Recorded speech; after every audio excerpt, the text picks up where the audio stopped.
सनातन के poster boy बने बागेश्वर धाम के बाबा धीरेन्द्र शास्त्री लगातार सुर्खियों में हैं। एक और भक्त बाबा के चमत्कारी होने का दावा करते हैं तो विरोधी भी लगातार अंधविश्वास को बढ़ावा देने का इल्जाम लगा रहे हैं। इन सब के बीच बाबा संगम नगरी प्रयागराज पहुंचे। धीरेन्द्र शास्त्री ने पहले तो संगम में डुबकी लगाई और उसके बाद हिंदू राष्ट्र के मुद्दे पर हुंकार भरी, सनातन के खिलाफ रहने वालों को चेतावनी दी और दिव्य दरबार लगाया। आइए आपको दिखाते हैं बाबा के संगम पर यह खास रिपोर्ट। हमारे जैसा 1.5 हड्डी का आदमी भी अगर नालायक से बोलने लायक बन जाए, लोग पूछते हैं संतों का चमत्कार क्या है, संतों से होता क्या है। हम कहते हैं संतों से लाखों करोड़ों नहीं, पूरी दुनिया में रहने वाले लोगों की रक्षा और सुरक्षा होती है। बजा दो बिगुल हिंदू राष्ट्र का, आओ जाति बात को तोड़कर हम सब हिंदू एक हों। दीन बनावत देश को संत सती और सूर, दीन मिटावत देश को कायर कपटी क्रूर।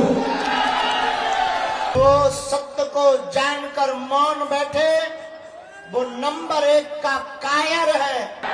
भारत हिंदू राष्ट्र की, सनातन वैदिक धर्म की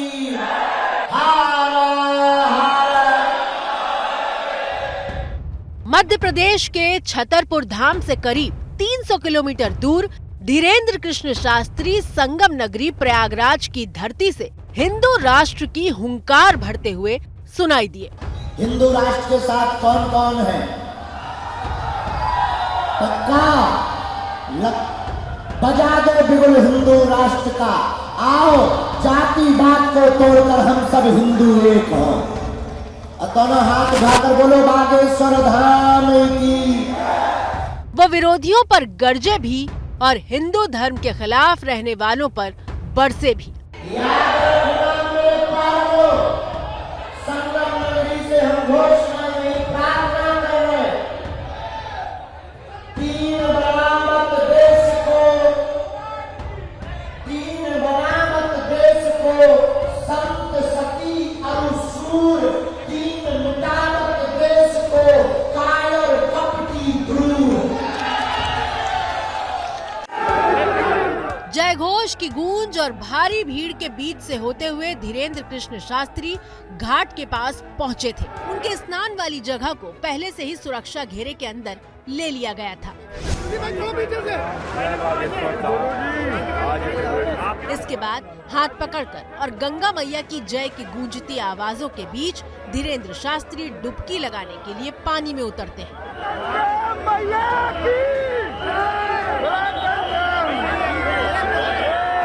लेकिन डुबकी लगाने से पहले धीरेन्द्र शास्त्री गंगा पूजन करते हैं। गंगा पूजन की विधियां पूरी होने के बाद बागेश्वर बाबा एक के बाद एक कई डुबकी लगाते हैं।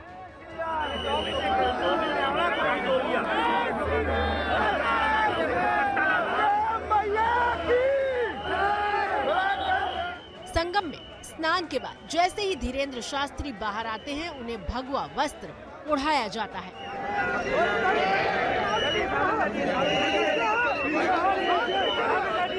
संगम के तट पर स्नान के बाद बाबा बागेश्वर सीधे महामंडलेश्वर संतोष दास सतुआ बाबा के शिविर में पहुंचते हैं, जहां पहले से मौजूद भारी भीड़ उनका इंतजार कर रही होती है। जिसका गुरु बलवान होता है, चेला पहलवान होता है। धीरेन्द्र कृष्ण शास्त्री संतों के आशीर्वाद की ताकत से शुरू होते हैं और हिंदू राष्ट्र की संरचना को साकार करने के आह्वान तक पहुंचते हैं। बस एक प्रार्थना करने आए, जितने यहाँ संत हैं और जितने सनातनी हिंदू हैं, सब हाथ उठाओ। हिंदू राष्ट्र के साथ कौन कौन है? पक्का बजा दो बिगुल हिंदू राष्ट्र का, आओ जाति बात को तोड़कर हम सब हिंदू एक हों।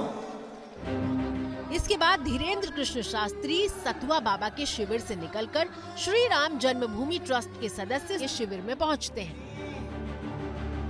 सिर पर पगड़ी थी, हाथ में माइक था और शब्दों से पता चल रहा था कि धीरेन्द्र शास्त्री अपने चिर परिचित अंदाज में दिख रहे हैं। मेरे पागलों, अपनी जिंदगी में एक बात याद रखना, जो सत्य को जानकर मौन बैठे वो नंबर 1 का कायर है।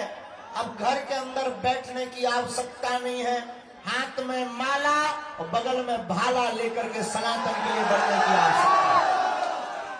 और इसके बाद वो महादिव्य दरबार के लिए प्रस्थान कर जाते हैं।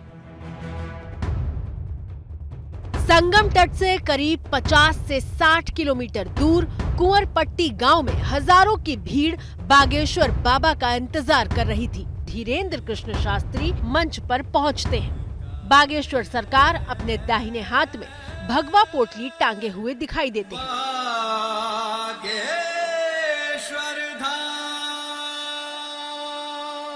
गंगा जल से आचमन करने के बाद वो मंच पर विराजमान बालाजी की मूर्ति की पूरे विधि विधान से पूजा अर्चना करते हैं। एक दिन पहले से बाबा बागेश्वर का इंतजार कर रही जनता का अभिवादन स्वीकार करते हैं और फिर धीरेन्द्र कृष्ण शास्त्री अपनी गद्दी पर विराजमान होते हैं और यहाँ से शुरू होता है जनता के साथ संवाद और उनकी समस्याओं के समाधान का सिलसिला। अपने संवाद में बाबा बागेश्वर ने शुरुआत ही हिंदू राष्ट्र की बात से की। बागेश्वर बालाजी स्वयंभू हनुमान जी आज से 320 साल पहले प्रकट हुए और हमें तो लगता है कलयुग में सनातन का झंडा गाड़ने के लिए ही बागेश्वर बालाजी का दरबार लगता है। जो आज तक कहते थे भगवान नहीं होते, दिव्य शक्तियां नहीं होती, ये सब कपोल कल्पना है, उनके मुंह पर तमाचा है बागेश्वर बालाजी का दरबार। और मेरे पागलों, अब तुम्हें डरने की आवश्यकता नहीं। अगर तुम सब साथ हो तो भारत हिंदू राष्ट्र हो। हिंदू राष्ट्र के साथ साथ धीरेन्द्र कृष्ण शास्त्री ने एक बार फिर महादिव्य दरबार की जरूरत और बागेश्वर धाम की दिव्य ताकत पर सवाल उठाने वालों को जवाब दिया। और इसके बाद वो सिलसिला शुरू हुआ जिसके इंतजार में ये भीड़ मौजूद थी। बाबा बागेश्वर पर्चा बनाते हैं और पर्चा उन्हीं का बनता है जिनकी अर्जी स्वीकार होती है। शुभम मंच पर पहुंचा तो जयकारे लगाने लगा। शुभम ने जो पर्चा चुना वो उसका ही निकला।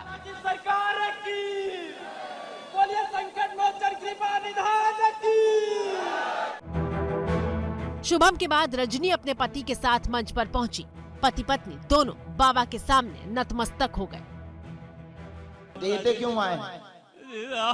चलो प्रश्न पूछो, जल्दी पूछो। सर जी धन की बहुत तंगी है। हाँ। बहुत कर्जा हो गया है सर जी। हाँ। बहुत परेशान। यहाँ तुमने नाम लिखवाया था किसी का? ये सब कुछ नहीं बताया। आपकी हमेशा वीडियो देखते थे, हमेशा आपने कहा है कि ये सब जो कपोल कल्पना है ये लोग नहीं मानते हैं। आज भी चमत्कार देख लिया। बोलो बागेश्वर धाम की जय, बोलो सन्यासी बाबा की जय। ये कितना नंबर? पहला। नजदीक आपके घर में धन की हैरानी बनी, स्वास्थ्य खराब रहता, आज से ही कृपा होगी, आर्थिक विकास होगा, पितृ दोष का कारण बना है, इसका उपाय करवा लें, आशीर्वाद। पर्चा लीजिए, माइक लीजिए। पर्चा यही बोल रहा है। बिल्कुल सत्य बात पढ़े है, लिखे हो आप? बिल्कुल सत्य बात है सर। एक भी अक्षर यहाँ नहीं। सीताराम सीताराम।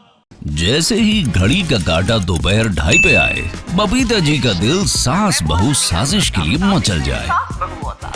और ये है इनकी बहू, पूरे दिन ऑफिस की टेंशन हो जाए गॉन जब ये करें अपना फेवरेट शो फ्री टाइम पे ऑन।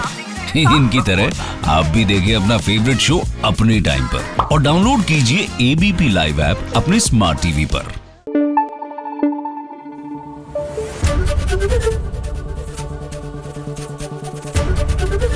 एबीपी न्यूज आपको रखे आगे।